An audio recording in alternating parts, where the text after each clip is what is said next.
Claro que sí, es difícil que haya riesgo cero cuando estamos en esta pandemia que todavía tiene larga vida.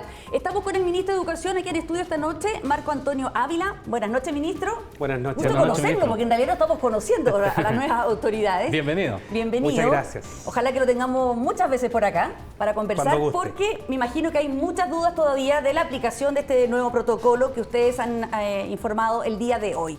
Usted dijo que no había evidencia de un gran brote en este minuto en los colegios, pero ¿cuántos colegios al día de hoy están cerrados producto de que tienen un brote de COVID-19, si es que hay alguno? Sí, hoy día del total del universo de establecimientos educacionales, solo en 0,6 establecimientos del total podemos nosotros señalar que habría un brote. ¿Y ¿Están cerrados? No, son brotes por curso, perfecto. o 2 cursos o 3 cursos, pero no existirían establecimientos cerrados, probablemente la información que tenemos de las últimas 24 o 48 horas. Entiendo que cuando hay 3 cursos contaminados o enfermos de COVID hay que cerrar el colegio completo, ¿o no? Exactamente, eso decía el protocolo anterior, el protocolo actual también se mantiene en las mismas características. Ya. Si llegáramos a una situación como esa, que hubiese que eventualmente por un periodo cerrar ese colegio, ¿qué pasa, por ejemplo, con la alimentación de los niños que reciben a través de la Junaed? ¿Cómo se soluciona eso? Bueno, la alimentación está garantizada para los estudiantes, ¿no? Y nosotros vemos que estos son casos excepcionales. Efectivamente, hoy día los establecimientos pueden hacer, de hecho lo que proponemos en la flexibilidad de la jornada escolar completa, es que los estudiantes terminen la jornada con su almuerzo y luego puedan ir a sus casas, dado que la extensión de la jornada es la que entendemos nosotros que es la que complejiza, ¿no es cierto?, las relaciones, o la vuelta abrupta de alguna manera generó en las comunidades escolares ciertos niveles de tensión, porque había que acostumbrarse a estar 8 horas con mascarilla. Por lo tanto, acogemos, ¿no es cierto?, lo que nos han señalado las distintas comunidades respecto de que esto sería una complicación. ¿Y qué le pareció la respuesta del Colegio de Profesores? Ellos insisten en que tiene que haber un aforo generalizado. Sí, yo diría que me gustaría rescatar más bien que es el único punto en que tenemos diferencias, ¿no? ¿Pidieron también un seguro para los trabajadores? Perfecto, sí. Está pendiente todavía. Ese seguro existe para quienes trabajan en el mundo particular subvencionado, dado que se rigen por el Código del Trabajo y es una exigencia. Nosotros esperamos, al menos este es un anuncio que me imagino que el Ministerio de Salud hará en las próximas semanas, probablemente el COVID va a ser parte del GES, ¿no? Y probablemente al incorporarse podemos estar todos protegidos y protegidas. Ya. Ahora, me fijaría más bien en todos los otros puntos de acuerdo en que el Colegio de Profesores celebró nuestras decisiones y le parecieron pertinentes, dado que no solo recogimos su opinión, sino también de distintos gremios y lo que es más importante, de un conjunto de comunidades a lo largo del país. Yo estuve la semana pasada en el Gualmapu acompañando, ¿no es cierto?, esta gira inicial que hicimos con algunos ministros y ministras, y la realidad que se nos señalaba, por ejemplo, yo estuve en un liceo en Temuco, en donde el casino permitía perfectamente implementar la alimentación de manera adecuada, con distanciamiento, y la mayoría tenía un porcentaje de asistencia del 97-98%. ¿Pero por qué cree usted que el Colegio de Profesores sigue insistiendo en que es necesario un aforo? Ellos dicen que no caben tantos niños en un lugar, que no están las condiciones. Sí, yo volvería ahí sobre lo más importante, es que esta es una decisión educativa sobre una decisión sanitaria. Para nosotros es muy importante relevar el papel que tiene el comité conformado por la ministra Yarza, en donde 12 expertos y expertas han determinado que efectivamente ese porcentaje de vacunación no necesariamente, cuando estamos en el 80 o más, no necesariamente nos exige el aforo. Yo basaría, ¿no es cierto?, la decisión educativa en la decisión de la ciencia y de la salud. Es bien interesante eso porque referente a eso mismo, tal vez es minoritaria esa opinión, pero es precisamente a través de la Comisión Nacional de Respuesta Pandémica, Jimena Aguilera había señalado, había deslizado el otro día, precisamente que a ella le parecía que el 90% era un nivel adecuado. Quedamos en 80%. Sí, a mí me parece que eso es totalmente flexible. Nosotros podemos escuchar. Lo importante aquí es que la autoridad educativa, que en este caso, ¿no es cierto?, soy yo, se basa, ¿no es cierto?, en la evidencia que nos entrega la autoridad sanitaria. Eso es muy importante, estar coordinados. Es muy importante, ¿no es cierto?, que tanto salud y educación se coordinen en la toma de decisiones para entregar certezas a la población. ¿Y qué pasa cuando un curso no puede llegar al 80%? Porque, por ejemplo, ya son 40 alumnos. 8 niños, los papás no quieren vacunarlos porque son antivacunas. Nunca van a llegar al 80%. ¿Qué hacemos con ese curso? Sí, Mónica, esa es una excepcionalidad. Sí. Lo que es más importante es que el Ministerio de Salud va a promover ahora una campaña de vacunación con vinculación entre los centros de salud que están en los territorios con los establecimientos que están ahí mismo, ¿no es cierto?, para que vaya el centro de salud a vacunar al establecimiento. La invitación, claramente la vacunación no es obligatoria, pero mi invitación a las madres, padres y cuidadores es a que accedan a la vacuna. Verdaderamente es una protección para sus niños. ¿Y es privado el hecho de saber qué apoderados no quieren vacunar a sus hijos? Porque podrían ser los apoderados que están poniendo el obstáculo para que todo el curso pueda ir presencial y sin aforo.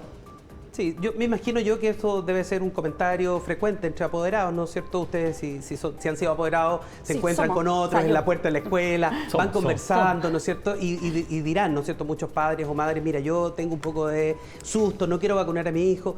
Me imagino que eso debe ser bastante conversado entre los padres, madres y apoderados. Ahora, lo importante es que nosotros, desde el Ministerio de Educación, apoyemos esta campaña del Ministerio de Salud, que permita que aumentemos en donde no está el porcentaje adecuado, ese número de niños y niñas pendientes de vacunarse. Una última pregunta respecto del protocolo. Ya, si no está el 80%, entonces lo que hay que hacer es una distribución en la sala que mantenga una distancia de 1 metro, ¿no es cierto? Exacto. Ya, y ahí nos da el número, por eso que no hay un número exacto, sino que va a determinar entonces de la amplitud que tenga, el tamaño de la sala.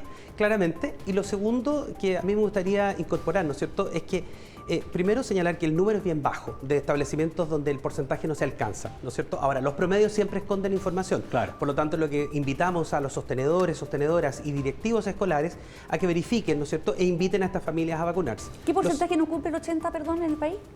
Es muy bajo. Es muy bajo. Hoy día estamos sobre el 90% de vacunación.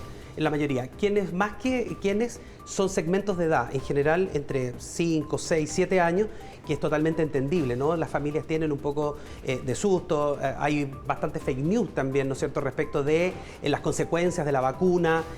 Yo en esto vuelvo sobre la confianza en la autoridad sanitaria. En este caso, este comité, ¿no es cierto?, y el liderazgo de la ministra Yarza en torno a la vacunación. Ministro, estamos bien preocupados también de otro fenómeno que se ha dado en estos días, que es la violencia que se ha visto, reflejada también en muchos videos que han sido viralizados y mucha preocupación de los padres y apoderados. ¿Qué es lo que se visualiza desde el Ministerio respecto de esto y qué es lo que se va a hacer? Sí, lo primero es parte también de las medidas de este protocolo, que es flexibilizar la jornada escolar completa, que no es eliminarla, ojo con eso. Tiene que ver con las largas horas que los estudiantes pasaron abruptamente de haber estado 2 años en su casa, volver al mundo escolar, 8 horas con mascarilla y con niveles de concentración prepandémicos, diríamos, ¿no es cierto?, donde ya veníamos preparados para ese nivel de concentración.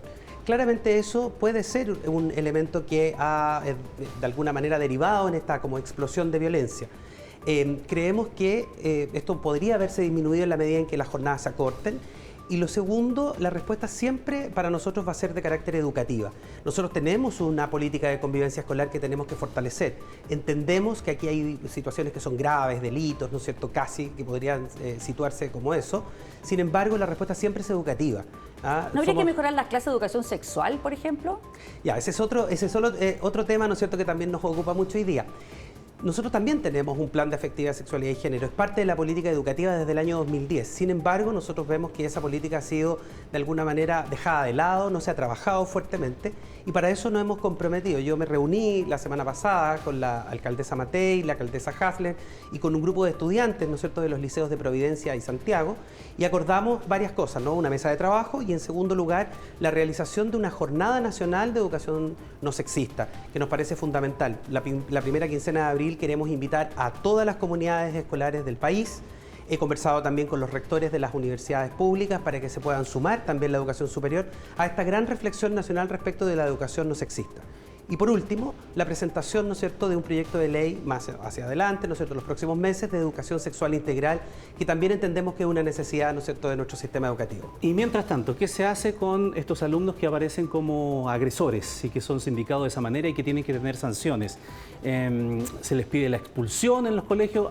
De pronto hemos escuchado aquí alcaldes que han señalado estos muchachos no van a estudiar más en esta comuna. ¿Qué pasa allí? ¿O prima el derecho a la educación de esos jóvenes? Siempre prima el derecho a la educación. Además de eso, yo diría una respuesta nuevamente educativa. Si usted expulsa a ese grupo de estudiantes, los traslada a otra escuela, el problema persiste. Lo que yo tengo que hacer finalmente es volver sobre el factor de la formación, volver a trabajar con esos estudiantes, porque probablemente también víctimas y victimarios han sido expuestos quizás a niveles de violencia o comportamientos inadecuados, o por último también a la formación no sexista. Nuestro sistema educativo ha estado se basa muchas veces en conductas sexistas. Pero ¿se puede tomar una medida disciplinaria de separamiento pensando en la protección de las víctimas eventuales? No, ¿como excepcionalidad? Es muy complejo porque probablemente la Superintendencia de Educación, que tiene que hacer el proceso de fiscalización y hacer el seguimiento de estas situaciones, podría perfectamente devolver, ha pasado, que se devuelven estudiantes a los centros educativos. La mejor salida probablemente es aquella que es dialogada, en donde el sostenedor, los directivos escolares, profesores, toman acuerdos y, por ejemplo, ese estudiante puede ser trasladado de un establecimiento a otro, pero que no pase por la situación quizás de la expulsión, porque lo que yo hago es que finalmente no resuelvo el problema de fondo, que es la formación y la educación en conductas no sexistas de esos estudiantes. Muy bien, ministro. Muchas gracias por habernos acompañado esta noche. Muy amable. Muchas gracias por la invitación. Nos vemos, gracias. Adiós.